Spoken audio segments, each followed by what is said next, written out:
iniciamos nosso programa Navegando pela Bíblia, um programa de estudos e entendimento da leitura bíblica baseado na Bíblia em espanhol da Liga Bíblica Internacional, antiga versão de Casiodoro de Reina e revisado por Cipriano Valera com referências. Você também pode assistir a esse programa em diariodeumissionario.iolasite.com e também no blog navegandopelabiblia.blogspot.com. Tendo qualquer dúvida, nos escreva tvmissões@gmail.com. Locução: radialista e jornalista José Eduardo. Produção: Comunicadores Sem Fronteiras Brasil. Seja bem-vindo a bordo e vamos começar nossa navegação.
Olá, paz do Senhor, eu sou o pastor José Eduardo e vamos continuar aqui navegando pela Bíblia. Agora, a primeira epístola de Paulo aos Tessalonicenses, capítulo 1 a capítulo 4, ou seja, o livro todo. O tema principal deste livro: onde estava o segredo do êxito de Paulo?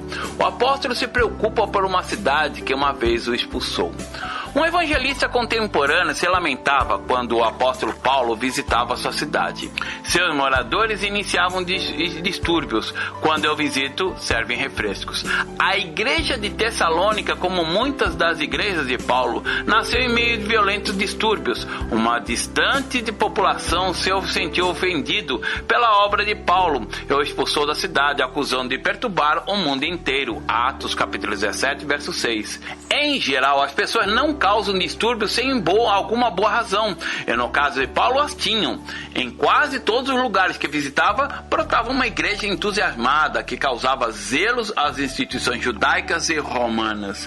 Um pai preocupado. Esta carta, a primeira aos Tessalonicenses, nos dá importantes indícios sobre o que fazia com que Paulo fora tão eficaz em sua tarefa de fundar igrejas. Reconhecida como uma das primeiras de Paulo, provavelmente haja sido escrita pelos anos de 50 ou 51 da nossa era, e nos dá um relato da primeira mão em relação a Paulo com uma igreja missionária uns 20 anos depois da partida de Jesus. Alguém lhe perguntou uma vez à mãe de John e Carlos Wesley o qual de seus 10 filhos amava mais. Respondeu: ao mais enfermo até que se cure, e ao que está longe de casa até que regresse. Se alguém houvera perguntar a Paulo qual a igreja lhe preocupava mais, provavelmente haveria respondido: a que mais problemas tem até que esteja saudável, e aquela da qual tenho estado separado por mais tempo, até que regresse. Quando Paulo viveu com os Tessalonicenses, foi amável e afetuoso, como a mãe que cuida com ternura dos seus próprios filhos. Capítulo 2, verso 7. Mais tarde, longe deles, descreveu como se somente tivera em mente a eles todos os dias. Em 1 Tessalonicenses, louva seus pontos fortes, se preocupa por seus informes sobre a sua debilidade e dá graças a Deus continuamente por seu crescimento espiritual. se colocam em vídeo os juízos dos motivos de Paulo. Algumas pessoas da igreja haviam começado a colocar em vídeo os juízos do motivo de Paulo, assim como ele começa a sua carta com o cuidadoso repasse da sua obra entre eles. Naqueles tempos, os mestres itinerantes de religiões e filosofias buscavam seus ganhos. Paulo se recorda aos Tessalonicenses que ele havia trabalhado dia e noite para evitar transformar-se em uma carga econômica para eles. Também se toma seu tempo para explicar-lhes que sua ausência em Tessalônica era inevitável. 1 Tessalonicenses se destaca das 4 cartas que procedem em que, diferente delas, esta não enfatiza a teologia, revela em troca a gratidão, a desilusão e o gozo de um amado missionário que não pode deixar de pensar na igreja que deixou para trás. Seguramente, uma das razões do êxito de Paulo está no ato de que suas igrejas causaram nele uma inspiração tão grande como a que ele causou nelas. Como ler 1 Tessalonicenses, esse livro nos oferece uma comovedora visão de Paulo como pastor. Paulo visitou Tessalônica durante um momento conflitivo do seu ministério, quando seus inimigos lhe seguiam de povoado em povoado. Veja Atos capítulos 16 e 17. Depois de sua partida, a igreja seguiu sofrendo hostilidades. 1 Tessalonicenses é o nosso primeiro documento da vida de uma comunidade cristã. Paulo escreveu esta carta depois de receber um positivo informe da parte de Timóteo sobre a saúde espiritual de Tessalônica. Se regozijou das boas notícias, porém também demonstrou preocupação pelos problemas da igreja. Ao ler 1 Tessalonicenses, preste atenção nos assuntos sobre os quais Paulo fala. Os cristãos faziam perguntas sobre o regresso de Jesus na terra e estavam em desacordo sobre temas de conduta moral. Porém, observe, em primeiro lugar, os sinais da revelação de Paulo com a igreja de Tessalônica. Vamos navegar pelos capítulos? No capítulo 2, verso 9, o tema muda para trabalhar para viver. Paulo financiava seu próprio ministério com sua profissão, fabricante de tendas de campanha, ao invés de receber dinheiro de outras pessoas. O fez para evitar suspeitas de que obtinha benefícios pessoais de seu trabalho espiritual. Em 1 Tessalônica, seu duro trabalho lhe deu outra vantagem. Serviu de bom exemplo a quem estava abandonando seu trabalho, antecipando a volta de Cristo na terra. No capítulo 3, verso 4, o tema muda para Paulo defende seu modo de atuar. 1 Tessalonicenses dá a entender que algumas pessoas questionavam o verdadeiro motivo que Paulo havia tido em seu serviço com a igreja. Ao longo do seu ministério, Paulo sofreu críticas constantes e também ataques pessoais. Aqui ele responde repassando sua história com a igreja. Esta seção, capítulo 2, verso 17 e capítulo 3, verso 10, descreve os falidos intentos de Paulo a visitar Tessalônica pessoalmente e enviar Timóteo como mensageiro pessoal. No capítulo 4, verso 13, o tema muda para o sonho da morte. A Bíblia às vezes utiliza o termo dormir para descrever a situação das pessoas mortas. Nesse contexto, Paulo estava respondendo à pergunta de que os Tessalonicenses haviam feito, que passava para a maioria das pessoas diante da segunda vinda de Cristo. Paulo lhe assegurava que todos os que estão em Cristo terão uma vida futura com ele, e não somente quem está vivo quando ele regressasse. Vamos nos aprofundar? Preparando-se para o fim, obcecados pela segunda volta de Cristo. Você, às vezes, os vê nas esquinas das grandes cidades, homens incomuns, barbudos, com cartazes escritos à mão. Jesus está voltando, proclamam. Prepare-se para enfrentar o juízo. Mensagens parecidas aparecem às vezes escritos em rochas ou em paredes. Os arqueólogos não têm descoberto, porém, inscrições desse tipo nas ruínas de Tessalônica. Porém, esta carta revela que, há 19 séculos, já pessoas estavam esperando o prometido regresso de Jesus ao mundo. E mais, estavam preocupados. O que passariam com aqueles que morreram antes de que Jesus regressasse? Perguntavam, perderiam a vida eterna? Paulo lhes oferece uma resposta direta e alentadora, uma mescla de temor e esperança. Os Tessalonicenses tinham boas razões para se preocupar com o futuro. Viviam em perigo constante de ser perseguidos pelas autoridades. Qualquer noite, Um golpe na porta ou um ruído de passos adiante da casa poderia ser a antecipação da prisão ou morte. É fácil entender, então, que a jovem igreja esperasse a segunda vinda de Cristo com ansiedade e esperança. Paulo lhes assegurou que sua esperança no futuro tinha um fundamento firme. Vive-se ou não o suficiente para ver o regresso de Jesus. Porém, lhe preveniu contra o cair da obsessão com o futuro. Solicitou aos Tessalonicenses que voltassem ao trabalho, indicando que alguns entusiastas haviam abandonado seus trabalhos para preparar-se para o regresso de Jesus. Viviam uma vida normal e ocuparam-se de seus assuntos, aconselhou Paulo. Capítulo 4, verso 11. Esperando o regresso de Jesus. Os Tessalonicenses foram simplesmente os primeiros em uma longa lista de cristãos obcecados pelos sucessos futuros. Desde aquele momento, então, gerações inteiras têm caído em frenéticas especulações sobre o momento e o lugar exato da segunda vinda de Cristo, somente para ver como suas predições falhavam. Paulo se defende com esses tipos de especulações. Capítulo 5, verso 1 e 2. Ele apresenta a forma correta e a forma incorreta de preparar-se para o regresso de Jesus. Paulo não demonstra nenhum tipo de alarme. O tom calmo de sua repreensão indica sua confiança nos Tessalonicenses. Lhes pede que siga a Deus mais e mais, tal como já haviam fazendo. Capítulo 4, verso 1 e 10. E capítulo 5, verso 11. A história oferece provas de que os primeiros leitores dessa carta responderam bem, apesar dos problemas que acessaram. Capítulo 4, verso 3 a 12. A igreja de Tessalônica seguiu demonstrando vigor e saúde durante muitos anos.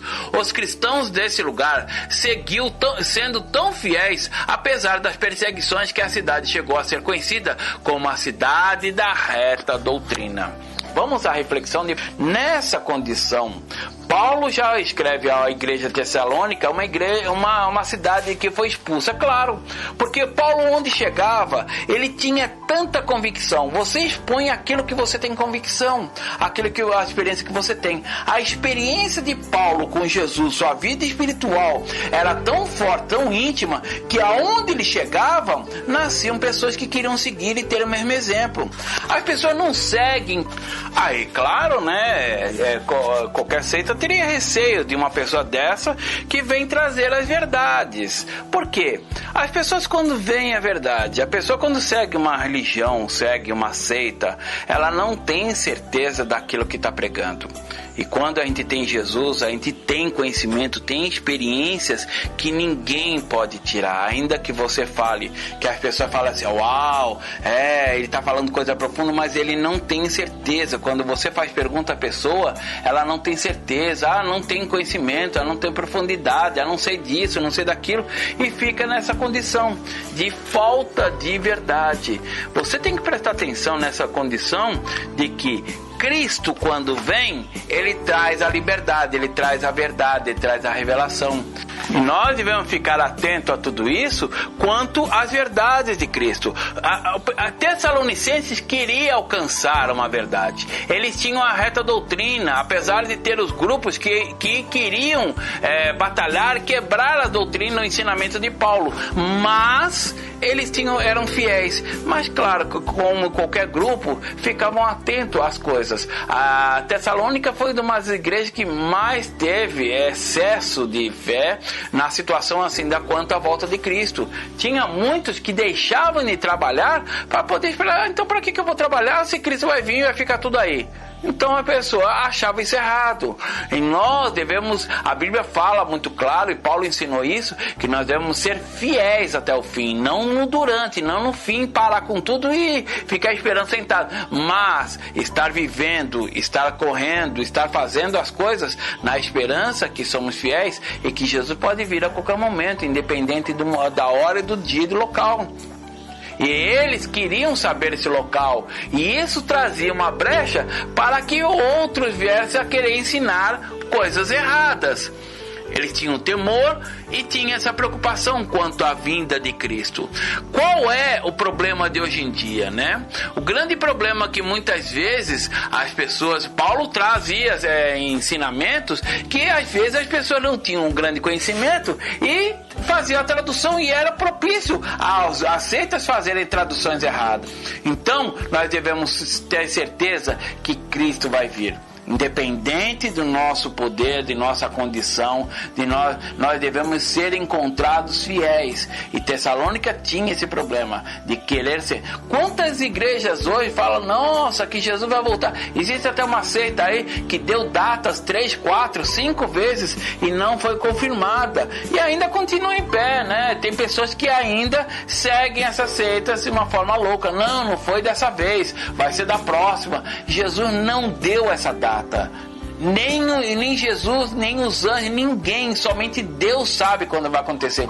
Ele deu pontos a tratar, ou seja, o evangelho vai ser pregado em todas as nações, a palavra de Deus vai ser completa, o nível do conhecimento da ciência, do bem e do mal, vai ser elevado. Nós estamos chegando a esse ponto, então podemos dizer que Jesus está perto, mas não temos uma data. Devemos estar sendo encontrados fiéis. Você vai trabalhar, você vai viver, você vai pregar o evangelho e você vai viver a palavra de Deus enquanto há tempo.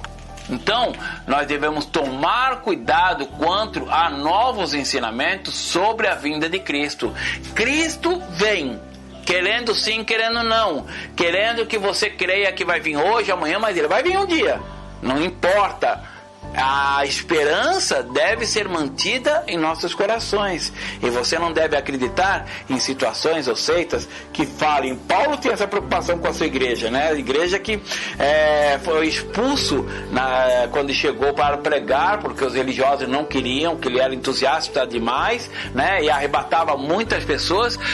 Porém, a palavra de Deus vai chegar em todos os lugares, querendo sim, querendo não. Hoje vemos a situação de Jesus aparecendo em sonhos a mundos islâmicos, mundo que não se chega à palavra de Deus, que é praticamente impossível chegar à palavra de Deus. E Jesus está se apresentando nesses lugares, ou seja, o próprio Senhor está ajudando na manifestação da propagação da palavra, do conhecimento do seu nome. Então nós devemos estar preparados, ver a nossa vida, como é que você vai viver. Lembre-se que a nossa vida aqui é uma continuidade nos céus. Não existe, a Bíblia fala que os nossos pecados foram jogados no mar de esquecimento, mas não há uma passagem falando que a nossa vida cristã vai ser esquecida, muito pelo contrário, vai ser lembrada. A gente vê em Apocalipse e outras passagens que os servos de Deus estavam na glória reclamando a sua morte, os seus opressores, ou seja, estavam lembrando do que vivia no mundo. Não quer dizer que a nossa mente vai se apagar, não existe purgatório. Não existe uma maneira de limpeza. Purgatório é a tremenda loucura. Para que purgatório? Então, para que Jesus morreu na cruz se tem purgatório? Se todos vão ser purificados e vão entrar no céu? Nós devemos ser dignos de estar presentes e prontos a quando Jesus buscar a sua igreja. E você, como se encontra? As suas atitudes, as suas maneiras de falar, as suas maneiras de agir demonstram a sua integridade com a palavra de Deus. É importante que você estude a palavra, é importante que você se atenha à palavra para conhecer a verdade e assim estar corrigindo os seus atos, suas atitudes, não corrigindo os outros. Não é apontando os erros dos outros que você vai encontrar a solução para você. Você vai ser mais santo por isso. Não. Você tem que olhar a palavra de Deus e ver o que precisa ser corrigido na sua vida para estar pronto à vinda de Cristo, ao que Jesus manda fazer isso. E Paulo explica muito em Tessalônica. Era uma igreja fiel, uma igreja animada, entusiasta, mas tinha suas dúvidas. Qual a dúvida que você tem da volta de Cristo? Tem muitas coisas realmente profundas na palavra de Deus, mas uma coisa é certa: você deve viver uma vida simples, uma vida da qual que Deus que concede, mas honesto, sincero em tudo, não aceitando mal, não aceitando suborno, não participando de coisas más, não participando de contratos errôneos, malignos que esse mundo oferece muitas vezes. Nós devemos estar aptos para quando Cristo vir buscar sua igreja, nós estivermos encontrando dignos, e ser fiel até o fim é ser fiel à palavra de Deus, ser sincero e honesto quanto às coisas que Deus quer para a nossa vida.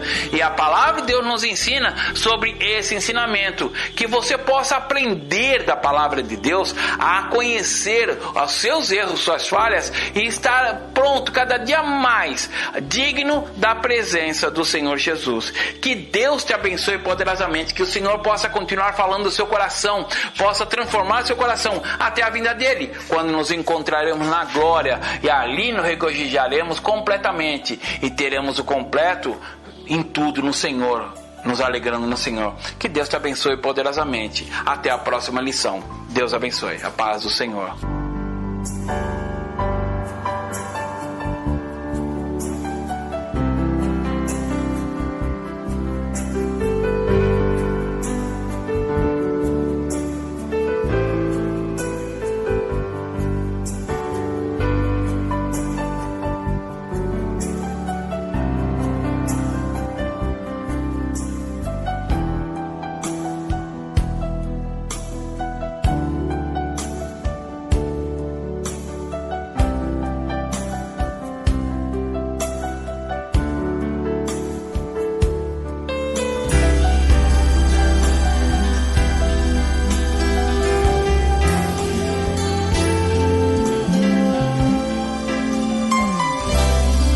Terminamos nosso programa Navegando pela Bíblia, um programa de estudos e entendimento da leitura bíblica baseado na Bíblia em espanhol, da Liga Bíblica Internacional.